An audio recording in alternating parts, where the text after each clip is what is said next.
Gladiators. The very word conjures images of roaring crowds, clashing swords, and the grandeur of ancient Rome. These warriors were not just fighters. They were symbols of Roman power, entertainment, and a society fascinated with the spectacle of life and death. But who were the gladiators, and what made their world so captivating? Let's step back into the blood-soaked sands of the arena and uncover the fascinating history of these legendary figures. The origins of gladiators. The tradition of gladiatorial combat can be traced back to ancient funeral rites in Etruscan and Campanian cultures, where combat was performed as a tribute to the dead. Romans adopted and expanded this practice, transforming it into public spectacles by the 3rd century BCE. The first recorded gladiatorial games were held in 264 BCE, during the funeral of a Roman nobleman, where 3 pairs of slaves fought to honor his memory. Over time, these somber rituals evolved into grand events held in massive amphitheaters like the Colosseum. Who were the gladiators? Contrary to popular belief, not all gladiators were slaves or prisoners of war. While many were captured soldiers or condemned criminals, others were free men who voluntarily joined the gladiatorial schools in search of fame, fortune, or a chance to escape poverty. Gladiators were divided into different classes based on their fighting styles, armor, and weapons. Some of the most notable types included Murmillo. Known for their heavy armor and large rectangular shields, they often fought with a gladius, short sword. Retiarius. Armed with a trident and a net, they relied on speed and agility to outmaneuver their opponents. Thracian.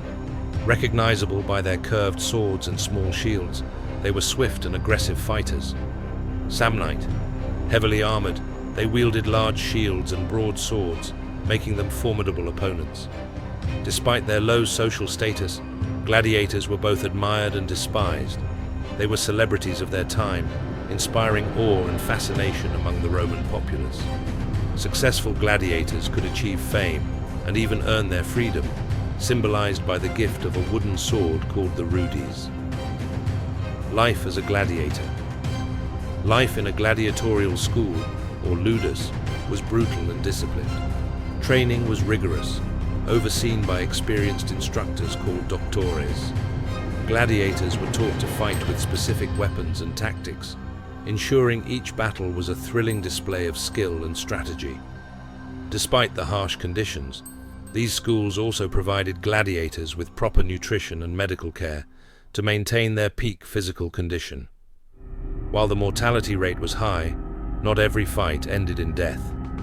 Gladiatorial games were expensive to organize, and the training of a gladiator represented a significant investment.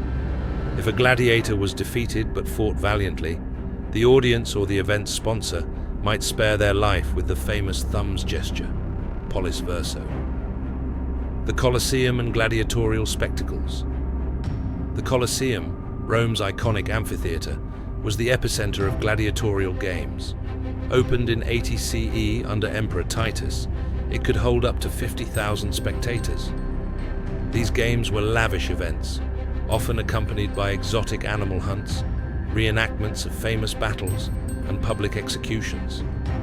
The games served as both entertainment and a political tool. Roman emperors used them to gain favor with the masses, demonstrating their wealth and generosity. For the audience, the games were a thrilling escape from daily life, blending violence, drama, and spectacle into an unforgettable experience. The end of the gladiatorial era. As Christianity spread throughout the Roman Empire, attitudes toward gladiatorial games began to change. The new religion's emphasis on compassion and the sanctity of life clashed with the brutal nature of the games.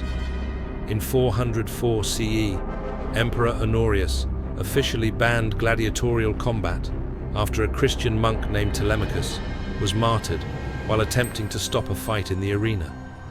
Despite their decline, the legacy of gladiators endures.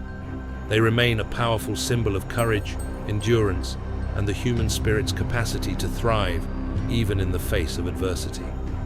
Why gladiators continue to fascinate us? Gladiators have become larger-than-life figures in popular culture, from Hollywood blockbusters to video games. Their stories resonate because they embody themes of struggle, survival, and triumph against overwhelming odds. The arena, with its mix of glory and tragedy, reflects the duality of human nature, our capacity for both compassion and cruelty. In the end, the gladiators' world offers a window into the complexities of Roman society and a timeless reminder of the resilience and determination of the human spirit. Their legend continues to captivate us, reminding us of a time when the clash of swords and the roar of the crowd defined the ultimate test of strength and willpower.